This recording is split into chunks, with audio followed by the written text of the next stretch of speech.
Hello friends, welcome back to my YouTube channel study point. मैं आप लोगों को पिछले वीडियो में मेंसुरेशन पढ़ाई थी, जिसके बारे में मैं आयत और वर्ग यही दो के बारे में बताई थी। अब मैं आपको बताऊंगी वृत्त के बारे में। त्रिभुज जो कि मैं पहले वीडियो अपलोड कर चुकी हूँ, तो आप लोग वहाँ पे देख लीजिए। अब मैं आपको बताती हूँ वृत्त के बारे में, यानी वृत्त। वृत्त को इंग्लिश में बोलते हैं सर्कल। ठीक है, पहले जान लेते हैं कि हमें क्या क्या पढ़ना है। देखिए, वृत्त के बारे में हम पढ़ेंगे कि वृत्त का केंद्र किसे कहते हैं, रेडियस यानी त्रिज्या, जीवा, परिधि, इन सब के बारे में मैं आपको बताऊंगी। पहले देखते हैं कि वृत्त की परिभाषा क्या है। चलिए हम लिख देते हैं। पहले देखते हैं वृत्त। देखिए, फिगर आप लोग बना लेंगे। ये जो है वृत्त है,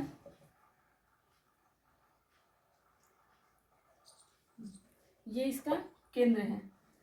तो वृत्त का जो परिभाषा होता है, किसी निश्चित बिंदु से समान दूरी पर स्थित बिंदुओं के पथ को हम क्या कहते हैं, वृत्त कहते हैं। यानी ये जो दूरी है वो हमारी क्या है, समान है। तो ऐसे ही हम अभी लिख कर बताते हैं आपको कि वृत्त की जीवा, परिधि, सबके बारे में। तो चलिए लिखते हैं कि वृत्त का परिभाषा क्या होता है।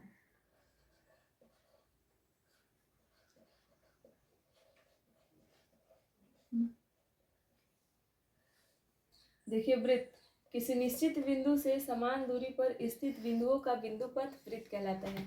जैसे आपके पास कंपास होगा, कंपास में आप यहाँ पे बीच पे सेंटर में रख के ऐसे गोल बनाइएगा। ठीक है, तो ये जो यहाँ से समान दूरी पर जो ये बिंदुओं का पथ है वो क्या कहलाता है, वृत्त कहलाता है।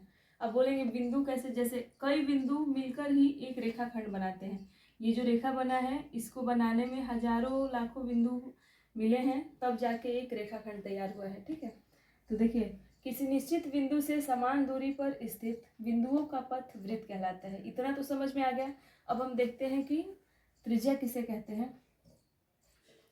त्रिज्या, या फिर पहले त्रिज्या देख लेते हैं। पहले केंद्र के बारे में जानते हैं, तब त्रिज्या अच्छे से समझ में आएगा। केंद्र, केंद्र यानी सेंटर।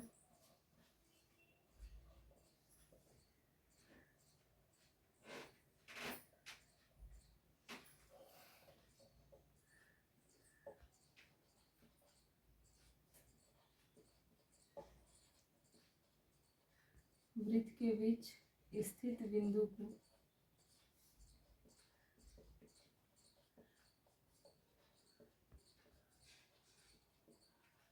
केंद्र कहते हैं। स्थित निश्चित बिंदु को हम केंद्र कहते हैं। जैसे ये जो है, इसे हम क्या कहेंगे, इसे ही केंद्र कहते हैं। इंग्लिश में इसको सेंटर बोलते हैं। इसे हम ओ से प्रदर्शित करते हैं। किससे, ओ से लिख सकते हैं। इसे हम ओ से प्रदर्शित करते हैं।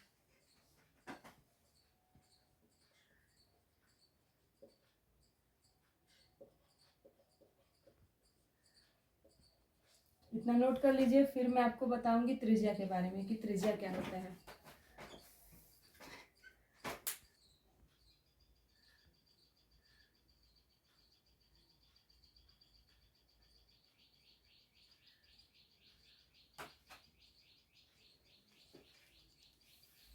चलिए देखते हैं त्रिज्या किसे कहते हैं। त्रिज्या को इंग्लिश में हम कहते हैं रेडियस। देखिए, केंद्र से परिधि तक की दूरी का, परिधि किसे कहेंगे, ये जो हमारा बना है ये क्या है, इसी को हम परिधि कहते हैं। ठीक है, अभी मैं इसको लिखवाऊंगी। देखिए, केंद्र से त्रिज्या का परिभाषा लिख लीजिए पहले। केंद्र से परिधि तक की दूरी को त्रिज्या कहते हैं।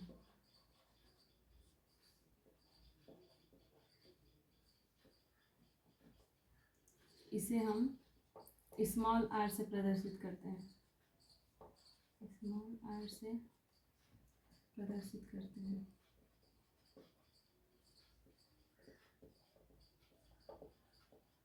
इसे हम क्या, यहाँ से यहाँ तक की दूरी को हम क्या कहेंगे, त्रिज्या।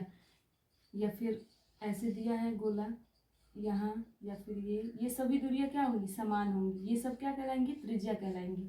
ठीक है, तो यहाँ से मान लीजिए, यहाँ पे हम ओ लिखे हैं, यहाँ पे ए लिख दिए, बी लिख दिए, सी, डी। तो कोई पूछेगा किसी एक त्रिज्या का नाम बताओ, तो हम ओ डी बता सकते हैं, ओ सी, ओ बी या ओ ए।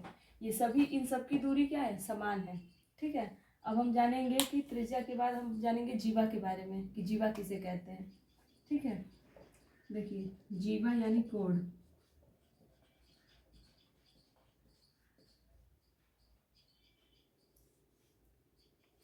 फिर मैं जीवा के बारे में बताती हूँ कि जीवा किसे कहते हैं। वृत्त पर स्थित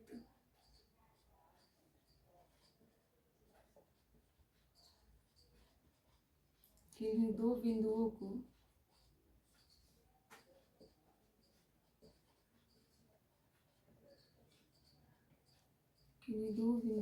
मिलाने वाले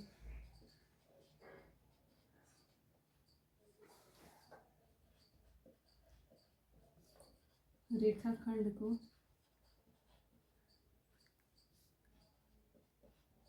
वृत्त की जीवा कहते हैं।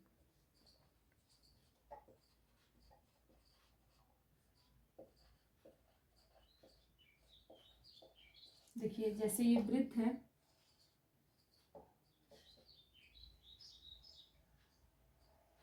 अब वृत्त पर कोई दो बिंदु, मान लीजिए ये दो बिंदु हो गया, इसको जब हम मिलाएंगे तो ये क्या होगा, हमारा जीवा। यहाँ पे भी हो सकता है, ये भी क्या है, जीवा है, ऐसे भी क्या है, जीवा है। ठीक है, किन्हीं दो बिंदु, ये बिंदु कहीं पे भी हो सकता है, इसको जब मिलाएंगे तो ये क्या हो जाएगा, जीवा हो जाएगा। ठीक है, इतना नोट कर लीजिए। फिर मैं आपको व्यास के बारे में बताती हूँ।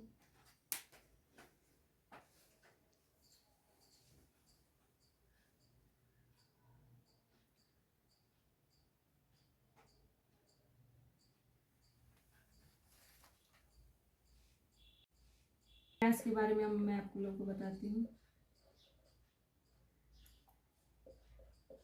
देखिए वृत्त को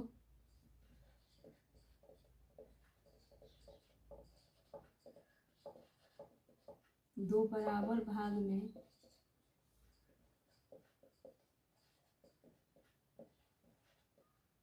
बांटने वाली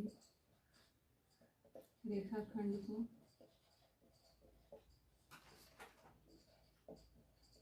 व्यास कहते हैं।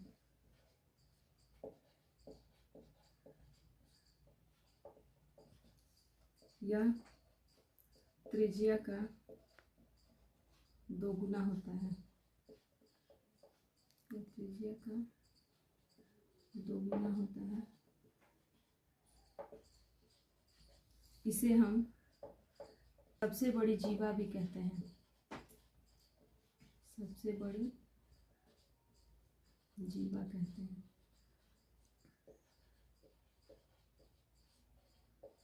इसे हम कैपिटल डी से, इसे हम स्मॉल डी से प्रदर्शित करते हैं।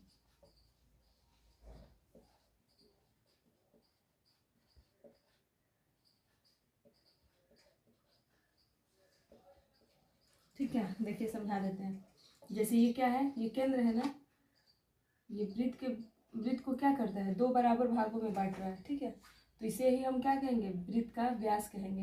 यानी यहाँ से यहाँ तक तो हमारा त्रिज्या था, और फिर इधर हम मिला दिए, यानी त्रिज्या इधर की भी दूरी बराबर है और इधर की भी दूरी, यानी यहाँ पर अगर 5 है और तो ये भी कितना होगा 5, यानी अगर आर यहाँ दिया है 5 मीटर तो हमारा डायमीटर यानी व्यास कितना हो जाएगा, 10 मीटर।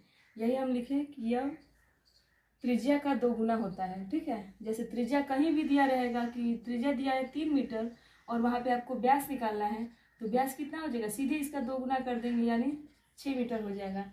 ये सब मैं आपको अभी बताऊंगी, पहले इतना आप नोट कर लीजिए, फिर मैं आपको बताती हूँ परिधि किसे कहते हैं।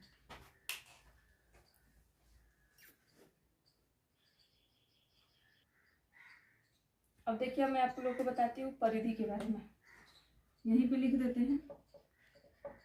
इसको इंग्लिश में बोलते हैं सर्कमफेरेंस।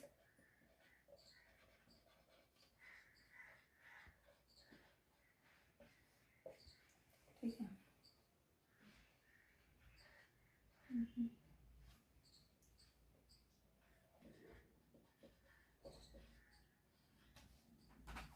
वृत्ताकार घेरे की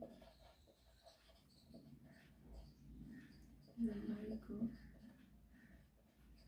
उस वृत्त की परिधि कहते हैं।